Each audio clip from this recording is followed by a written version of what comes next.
ضالون مضلون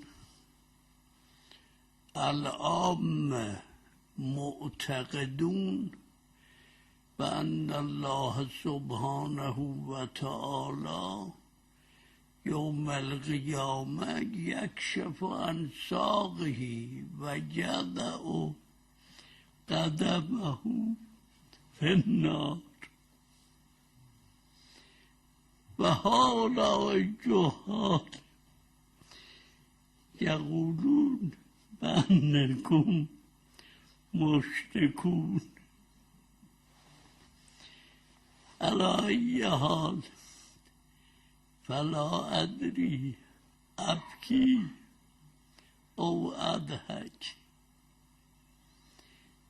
يكشف عن ساق ويضع قدمه في نار جهنم حتى يصير خامدا.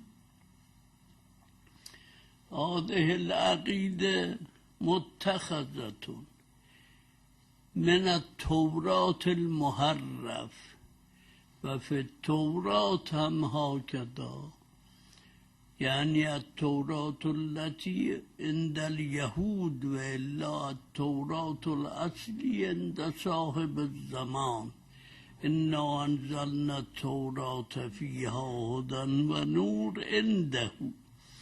في هذه التوراة هم إن الله كان سائرا بين الأشجار فلما أحس آدم بقدم الله، يعني سمع صوت قدم الله، فاختفى خلف الشجرة لأن يصير محجوبا عن الله. فهؤلاء العامة هم أبناء اليهود، ولكننا من جهة جهلنا لا نعلم كيف قدرتنا وغناؤنا علما برهانا منطقا